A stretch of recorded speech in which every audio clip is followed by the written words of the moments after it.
malam banget itu dengan siapa itu enak itu. Sumarlin. Sumarlin dengan Sumarlin itu enak itu gitu. Iya. Terus begini saat Ali Masya. Ngomong, prolog lagi. Ya. Menurut saya ada prolog dulu, ada pemaparan dulu terkait dengan tema begitu saat itu. Kemudian baru ini gitu akan lebih enak begitu, bukan langsung dilemparkan kepada audien gitu. Atau mungkin awal-awal sudah ada pemaparan. Sabun ya, iya. Terlambat ya, maaf ya. Saya itu memang tadi itu sebenarnya saya ada tamu, terus kemudian saya ditelepon. Makanya dari tadi kan saya wirawiri, nggak kondusif. Oh, oke. Ya, Biasanya kan biasanya ada kajian dulu jenengan. biasanya saya ada pemaparan dulu. Nah, Nggak ada saya. Saya itu besok malam kan nggak bisa live karena ada acara sholawatan di sini, sholawatan akbar, sholawatan geden. Nah sebenarnya hari ini sudah ngumpul panitia, cuman kok gak enak mau gak live itu. Nah pokoknya live lah itu sebisanya saya. Ya gak apa-apa, ngalir aja lah. iya, dan sulitnya memang kan tadi semisal ada yang scroll kemudian live ya. Ketika di tengah jalan juga nggak tahu runtungnya depannya gimana kan juga sulit gitu.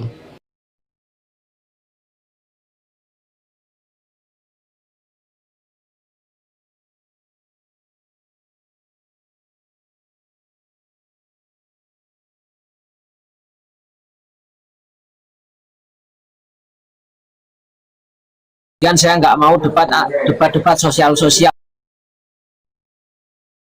saya nggak mau. Dia pengennya adalah debat terkait penguatan akidah Ahlussunnah wal Jamaah dan kaidah-kaidah ajaran Ahlussunnah wal Jamaah, itu yang saya mau. Kalau fikih nggak masalah, semisal fikih nanti mati ini apa, kemudian nanti referensi, nah, itu malah mau saya. Ya, tasawuf buat nopo-nopo, monggo. Apa-apa. Tapi kalau debat-debat yang filsafat apa-apa begitu, saya memang nggak mau. Bukan kita nggak bisa, tapi gak anu itu.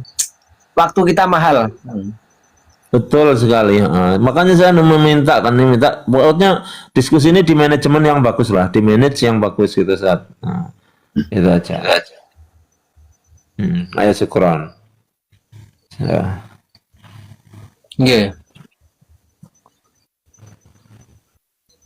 Kalau jadi kan begini, kalau kemarin itu kan judul yang saya paparkan itu adalah terkait bagaimana kita ini coba sedikit mengkaji apa yang ditulis oleh Yazid Jawas. Kemarin itu begitu, karena kami menemukan tulisan-tulisan Yazid Jawas ini kok aneh, ini kok janggal, ini kok perlu diluruskan. Salah satunya adalah di situ Yazid Jawas itu memasukkan kelompok Asy'ariyah dan Maturidiyah ini adalah kelompok sesat menyesatkan. Nah, sehingga apa? Sehingga kita sebagai Asy'ariyah Maturidiyah atau kelompok terbesar mayoritas ini kan janggal. Ini apa-apaan nih tulisan ini? Kan begitu. Nah, kemudian kita buka kajian itu. Bagaimana kita ini memberi edukasi agar berhati-hati memilih bacaan dan lain sebagainya. Karena apa? Karena apa yang dituduhkan Yazid Jawas itu sama sekali tidak mendasar dan itu keliru, ngawur gitu. Menuduh Asy'ariyah Maturidiyah sebagai kelompok yang sesat menyesatkan ini adalah sebuah tuduhan yang ngawur lah, yang sama sekali tidak bisa dipertanggungjawabkan.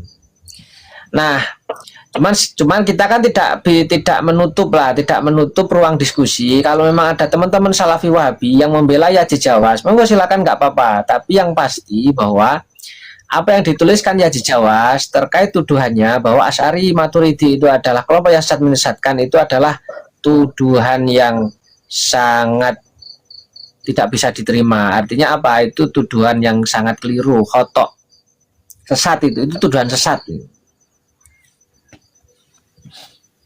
Oke. Ya. Sebenarnya boleh saya berkomentar saat. Monggo silakan. Sebenarnya begini ya saat ya perjalanan saya ya saya ikut ngaji di Wahabi yang menisbat pada Salafi. Itu sebenarnya ada perkembangan positif dari sejak awal saya ikut itu kan 93 ya sampai kemudian sekarang itu sebenarnya ada perkembangan positif. Dulu itu ya Salafi lah ya Wahabi yang nyebut Salafi lah itu hanya ada dua sekte lah, anggap aja sekte ya, sekte di dalam Wahabi gitu loh. Salafi hakiki dan Salafi sururi begitu, yang paling utama begitu. Walaupun ada juga Salafi yang menerima tandim ya, yang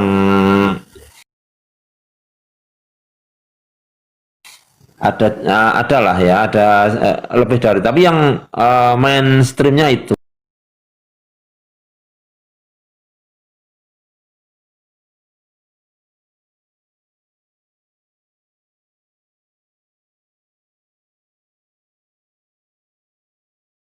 Dan bisa menerima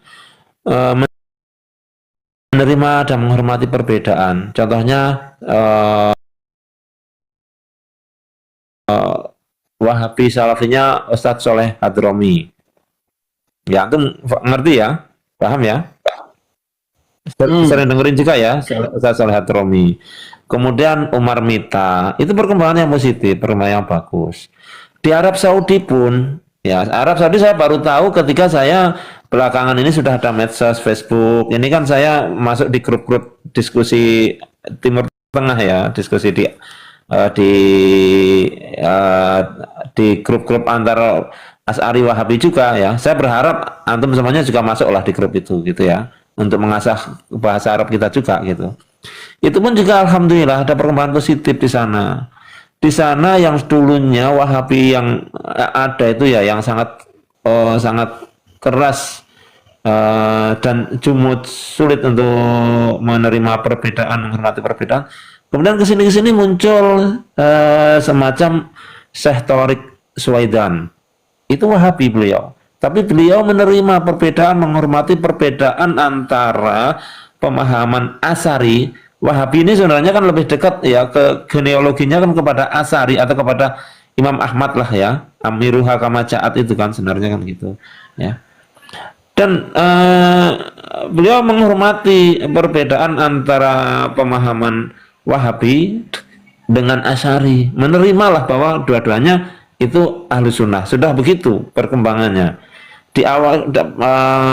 Sementara yang lainnya juga masih mayoritasnya sampai hari ini itu mereka menganggap mereka lah yang ahlu sunnah wal jamaah, yang lainnya bukan ahlu sunnah wal jamaah, bukan salaf, bukan salafi gitu loh. Itu mereka menganggap Asy'ari itu ya turunannya dari Mu'tazilah. Turunannya apa? Jahmiyah apa siapa itu yang mentakwil begitu, yang mentaktil begitu. Mereka meyakini seperti itu. Begitu. Jadi ini sebenarnya perkembangan yang positif. Makanya kita memang perlu terus untuk memberikan gambaran bahwa di Salafi itu, di generasi salaf itu kita perlu memberikan gambaran yang utuh seperti apa sih generasi salaf itu, bukan gambaran yang terdistorsi. Ya, terdistorsi itu dalam artian gambaran salafnya tidak utuh, sebagiannya terpotong gitu. Misalnya dalam masalah bid'ah. Kalau kita kan bisa mengakui kan bahwa Imam Syafi'i itu memandang bid'ah itu terbagi, sedangkan Imam Ahmad itu memandang semua bid'ah sesat. Imam Hanafi punya pandangan lain tentang bid'ah. Kita terima semua kan itu, dan kita saling menghormati kan. Tetapi Salafi yang dari Wahabi ini terdistorsi gitu. Seakan-akan semua salaf itu ya tidak ada yang memahami semuanya sama dari usul sampai furuknya ya, seakan-akan salaf itu memahami bahwa mereka semuanya sama pemahamannya tentang bid'ah itu sesat sama. Makanya mereka kan selalu ini kan pendapat Imam Syafi'i kan selalu dibelokkan begitu.